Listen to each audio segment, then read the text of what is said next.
Hello and welcome to Todd Rolls Dice, where we're going to take a look at the Sunday preview for the 1st of December 2024. Before we get into it, I'm going to try and add a structure to these. Let's cover when these releases are going up for pre-order and when they'll be released, and then we'll talk about the releases. I think that's the best way to start these.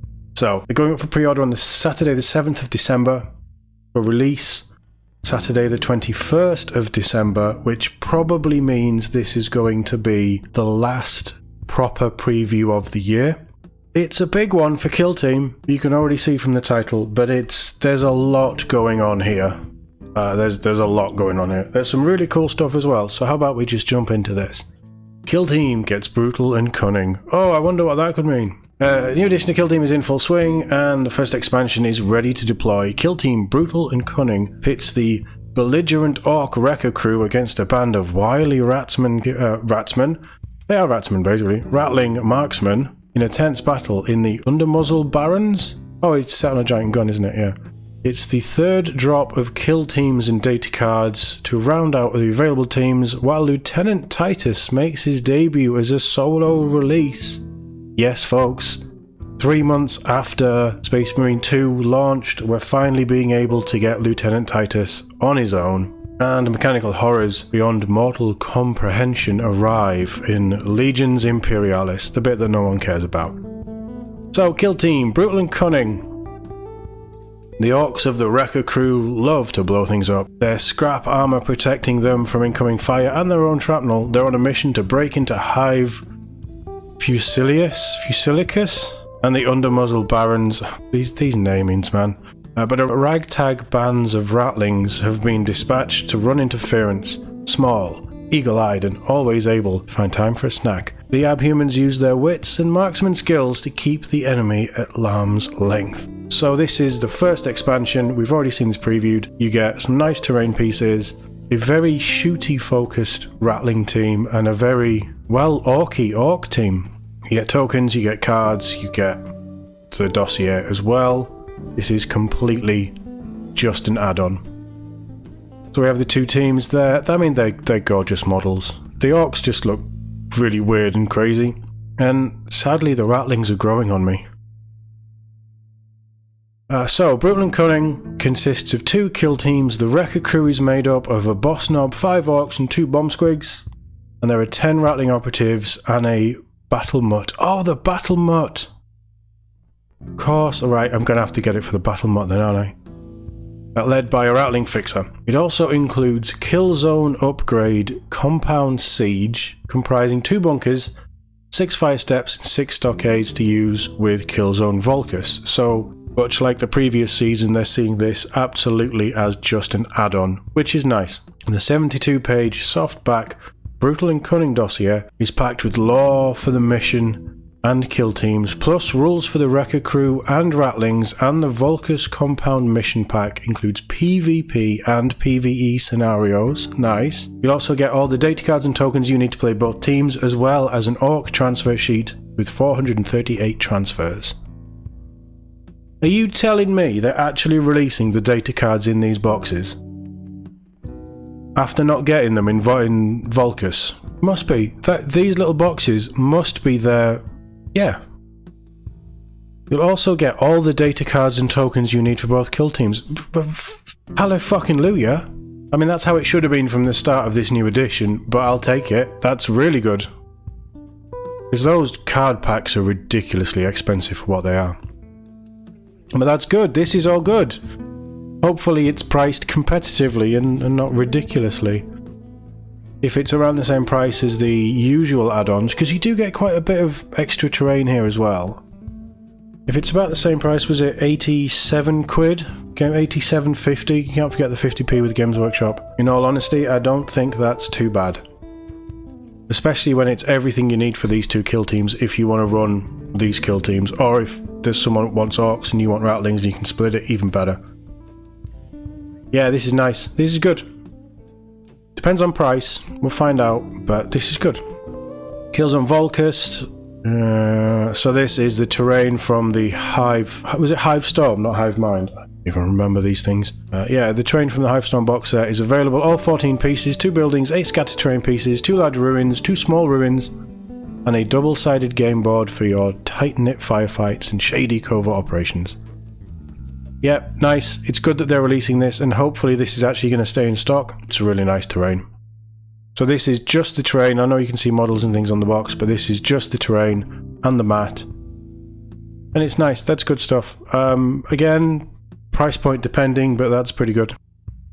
Vespids and the Vespid data cards, Aquilons and the Aquilon data cards. So it's 34 data cards, each sold separately. So you get your box with your tokens, then you get your data cards. I am begrudgingly going to have to pick up the Aquilon's data cards, because that's my main kill team for this edition, I think. Very begrudgingly. It's good that we're getting them. We're also getting a reprint of the Adeptus Sororitas Aspirants and their data cards separately. The Navy Breaches and their data cards separately. These are all reprint boxes. Herotech Circle and the data cards. Bathkin Salvages, which is the upgrade from the Votan Warriors, whatever they're called. It's that set just with an upgrade sprue. And their data cards separately. The Hand of the Archon and their data cards separately. I think they were all new models. Can't remember. Doesn't say. Felgor Ravagers and their data cards separately. They were the Beastmen, they were all new models. Bastocker Kimband and their data cards, again, all brand new models. Really, really nice sculpts as well. Especially if you like aliens, chicken aliens. Brilliant, really nice. Of course, this one has to come out now because they want it out for whenever the big Krieg release is. But the Death Corps of Krieg, or the Veteran Guardsmen, as I know them as, and the data card separately. This is a stunning set. I got this with the 3rd edition of Kill Team that came out with the Orcs. Absolutely incredible models. I'm not a fan of the gas masks. I'm not a fan of the World War I vibe and the trench coat bodies and things. But the weapons are beautiful. The rifles are beautiful. Really, really nice set. So it's nice to see this coming back. The Exaction Squad, which is the BTs and their data cards separately. The Blades of Cain, and again their data cards separately. These were the first big re-release of the Eldar, the plastic, of the Aspect Warriors. So this is all of the Striking Scorpions, and if I remember rightly, I haven't looked at their rules because filthy elves. But if I remember rightly, you can mix in Aspect Warriors from others as well, so potentially, if that is still the thing in this edition, you're going to get a load of new models for this kill team down the line, with the new Eldari stuff that was announced. It does, made exclusively of Howling Banshees, Dire Avengers or Striking Scorpions. If you like this team and if you like these, you can really mix and match the Aspect Warriors. That's cool. Angels of Death data cards. I mean, they should have been in the starter set, if I'm being brutally honest. If you're releasing these... God, it's all the way up here. How much are they releasing this time? If these teams get their cards, in all honesty, Games Workshop, minor nitpick, but the starter set should have had these data cards for the Angels of Death kill team and these data cards for the Plague Marines. They should have just been included. That would have made the price even more interesting. It's still, that starter set is still an incredible box. Don't get me wrong. I'm not complaining. I'm just pointing out, for people who have the starter set, you can pick up these cards and you've got everything you need for one of these two factions. And it's nice that they're releasing them separately. And all the rules are free on the app. Don't take me wrong. I like cards. But yeah, it's good that they're coming. It's just a shame that they're 20 quid a box almost. But still, they're coming. And then 40k is getting a release for a change. The slightly dodgy Titus model. I really do want this model. Where does it say what he comes? This is a push fit miniature with a choice of bear head or helmet. Definitely helmet, looking at that bear head. It will only be available at Warhammer stores and won't be available in Japan or China, sadly. He's push fit, so does that mean he's cheaper than normal characters? I didn't know he came with a bear head or helmet, but it's a nice model, and Titus is probably the coolest Ultramarine that ever lived. He's probably the only one that deserves being played on the tabletop. And I think I could work him into a kill team quite nicely. So I'm probably going to pick this up at some point. Really, really nice. Swap the head for the helmet. Switch the guns around, so you'd want the... I don't know why the heavy bolt pistol is on that arm, and I don't know why they switched it for the model. Because in the game it's different, and they should have done it like the game, just to make it cooler. But with a minor kit bash, you can work your way around that easy enough. Legions Imperialis, the Overlord Heavy Stalkers, really cool models, but let me know in the comments if you care about mini 30k. Stalker Constructs, meh. The Thanatar Siege Automata Cohort. Again, really nice models. Do they do these in 30k? Because they look really cool. What are they? Oh, they are they're a siege pattern automata. Right, okay. Really cool. Elevated Plaza, so scenery for Legions Imperialis 2. And Adeptus Titanicus. I thought that had disappeared. I thought they got rid of that, but maybe not. White Dwarf 507. It is the last issue of 2024, and it's packed with great hobby content to keep you busy during the holidays. Inside you'll find a battle report for the new edition of Kill Team, as well as a primer on what's changed in the new edition of Underworlds. Free twist cards to use alongside the League rules from the bunker. Flashpoint Lethis takes you to the Realm of Death in AOS with 3 narrative battle plans. Elsewhere, Genestealer cults are taking over with the army showcase and investigation into their seditious activities in the Chalnath Expanse, and Crusade rules, which expand upon those found in Genestealer Cults Codex. If you're a Genestealer Cults player, you like Crusade, expanded Crusade rules is cool. Yeah, I think White Dwarf is... For my interest, it's hit and miss. There's not really anything there that grabs me, but to be fair, I may pick it up, we'll see. Black Library this week, The Infinite and the Divine Special Edition. That's a beautiful looking hardback. Especially with the purple coloured pages and the very vibrant lime green bookmark. The story spanning millennia begins with a mysterious artifact is uncovered on an unimportant world. Trazen the Infinite and Orican the Diviner are inexplicably drawn to this artifact as it hints at a deep secret in the Necron's past. These two formidable rivals end up locked in a duel of wits as ripples which will affect the future of the planet and potentially the galaxy. Robert Rath's The Infinite and the Divine returns in a gorgeous special edition which features a white case with metallic green elements, page edges featuring art of the main characters, and a green ribbon bookmark. Each copy is numbered and signed by the author and includes a short story, War in the Museum, and is available while stocks last. I think that'll fly, so if you want it, be quick. Beautiful though. Really, really nicely done. Their special edition books are incredible. They really are. Black Library Advent Calendar 2024 with the eShort subscription, 12 stories from the worlds of Warhammer, Heresy 40k AOS, it's all Heresy 40k AOS, predominantly AOS and 40k, 12 eShorts, starts tomorrow and drops every other day, and Warhammer Plus, Warhammer Plus is getting big changes.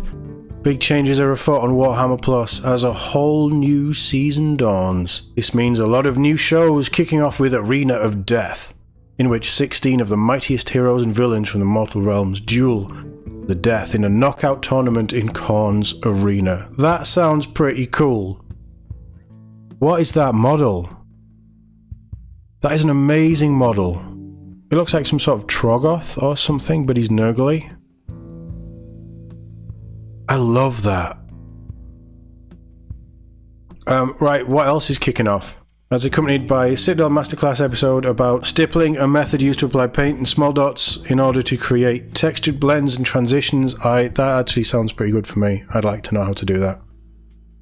You can see it there on the wing. It looks pretty cool. Finally, this week's episode in Lore Masters is all about the furtive and clammy grots of the Moon Clans, the most numerous of all the factions that make up the moon-worshipping Gloomspite Gits. So, big changes at Warhammer Plus, a whole new season, which means a lot of new shows, and we're only getting Arena of Death. Hey, it's a start, alright. At least we're getting something more than Lore Masters and the odd paint guide. Not even a battle report this week. We'll see. Hopefully this means that as we go into January we're actually going to start getting decent animated stuff. And a lot of the stuff that they've promised. Arena of Death does sound pretty cool though. I have to say, Arena of Death sounds pretty cool. And what have we got on WarCom this week? Or next week? WarCom next week. There's a new miniature for the old world. On our first installment of the Grotmas calendar, which has dropped today. We'll be talking about that later. Now, later in the week, we've got coverage of the new supplement of Kill Team, plus an ironclad banger of a Heresy Thursday. And this product is delayed in Australia and New Zealand. What's the star for? Star is on White Dwarf. White Dwarf is delayed for Australia and New Zealand. Okay, fair enough. Pretty big. Lots of stuff, not a lot of interesting stuff, actually, looking at it. The book is amazing. I won't be buying it, but a lot of people love The Infinite and Divine. And that is an incredible special edition. So if you want it, jump on it pretty fast. It's nice that they're teasing new stuff for Warhammer Plus, but yeah, we'll see. My pick of the week has to be Titus. Because after him being released in that little board game they did exclusive to America, and then being released in the starter set, spin-off starter set that came out around a couple of weeks after Space Marine 2 came out, only available in Warhammer shops and then disappeared after one print run. It's nice that he's coming out on his own. If he's 26 quid, he's a bloody rip-off. He's a push-fit model. But then it's Titus, so I'm tempted. I'm very tempted. Yeah, no, there's some good stuff here. I'm going to have to stop looking at that. Go away. We'll look at something I don't want. We'll look at Sisters. Because if I keep looking at Brutal and Cunning, I'm going to want it. Yeah, let me know what you think in the comments. Thank you very much for watching. I'll see you all in the next one.